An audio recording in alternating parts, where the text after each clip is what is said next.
नमः शिवाय। महाशिवरात्रि व्रत कथा।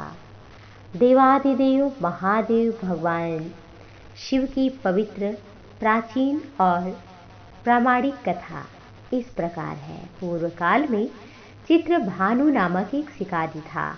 जानवरों की हत्या करके वह अपने परिवार का पालन पोषण करता था।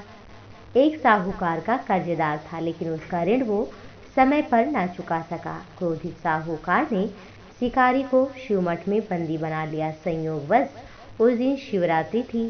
शिकारी ध्यानमग्न होकर शिव संबंधी धार्मिक बातें सुनता रहा। चतुर्दशी को उसने शिवरात्रि व्रत की कथा भी सुनी। शाम होते ही साहूकार ने उसे अपने पास बुलाया और ऋण चुकाने के विषय में बात की।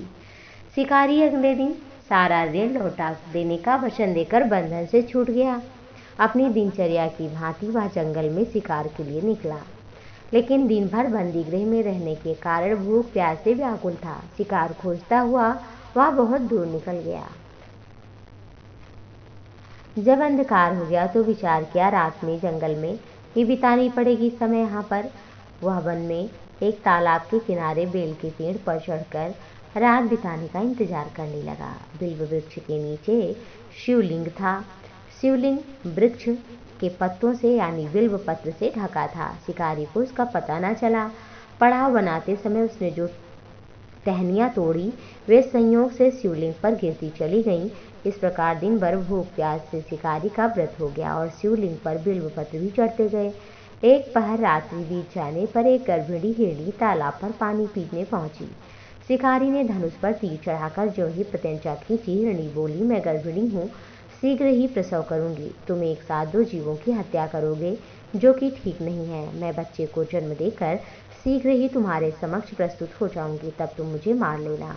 शिकारी ने प्रत्यंचा ढीली कर दी और हिरणी जंगली झाड़ियों में लुप्त हो गई। प्रत्यंचा चढ़ाने तथा ढीली करने के वक्त कुछ बिल्व पत्र अनायासी टूटकर शिवलिंग पर गिर गए। इस प्रकार उसने अनजाने में ही प्रथम प्रहर का पूजन भी संपन्न किया। कुछ ही देर बाद एक हिरणी उधर से निकली। शिकारी को प्रसन्नता का ठिकाना न रहा। समीप आने पर उसने धनुष पर बाण चढ़ाया। तब उसे देख हिरणी ने विनम्रतापूर्वक निवेदन किया, हे शिकारी, मैं थोड़ी देर पहले ऋतु से निवृत्त हुई हूँ, कामातुर विरहिणी हूँ, अपने प्रिय की खोज में भटक रही हूँ, अपने पति से मिलकर शीघ्र आऊंगी। शिकारी ने उसे भी जाने दिया। 2 बार शिकार को कर माथा उसका ठनक गया।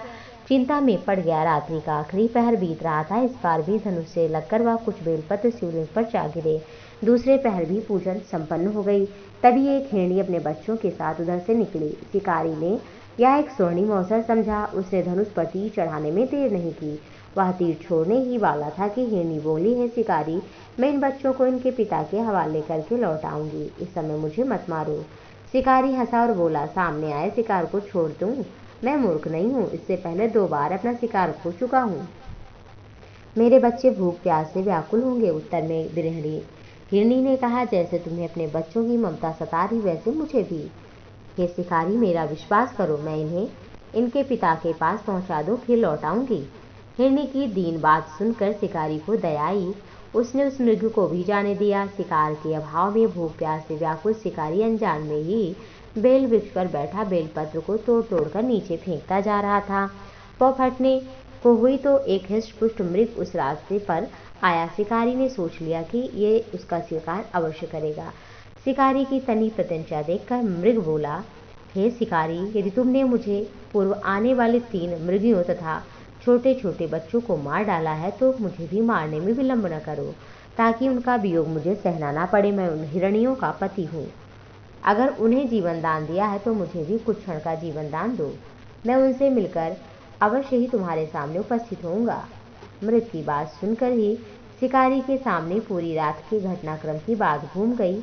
उसने सारी कथा मृग को सुनाई। तब मृग ने कहा, मेरी पत्नियों को जिस प्रकार प्रतिज्ञाबद्ध होकर गई हैं, मेरी मृत्यु से अपने धर्म का पालन वो सब नहीं कर पाएंगी। अतः जैसे तुमने उन्हें विश्वास पात्र मानकर छोड़ा है, वैसे ही मुझे भी जाने दो। मैं उन सब के साथ तुम्हारे सामने शीघ्र ही आऊंगा। शिकारी ने उन्हें भी जाने दिया। इस प्रकार प्रातःकाल हुआ।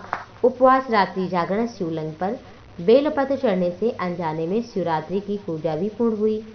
अनजाने में की हुई पूजा का परिणाम ये हुआ कि शिकारी का हिंसक हृदय निर्मल हो गया, भगवत भक्ति भाव दया से भर गया। थोड़ी ही देर बाद मृग परिवार शिकारी के सामने आया ताकि वह शिकार कर सके, लेकिन जंगली पशुओं की ऐसी सत्यता, सात्विकता देख करके, प्रेम देखकर शिकारी को बड़ी ग्लानि हुई। उसने मृग परिवार को जीवन दान दिया। अनजाने में शिवरात्रि के व्रत का पालन करने पर भी शिकारी अंत में भगवान शिव के धाम को भी गया और इस लोक में सभी प्रकार के उसने सुख का भी भोग किया। यमदूत उसे जीव लेने के लिए आए तो शिवगणों ने उन्हें भगा दिया। शिकारी को शिवलोक ले गए। शिव जी की कृपा से ही अपने इस जन्म में राजा चित्रभानु अपने पिछले जन्म को याद रख पाए तथा महाशिवरात्रि के महत्व को जानकर उसका अगले जन्म भी पालन कर पाए। शिकारी के कथनानुसार महादेव तो अनजाने में किए गए व्रत का फल देते हैं और जो प्रेम से, श्रद्धा भक्ति भाव से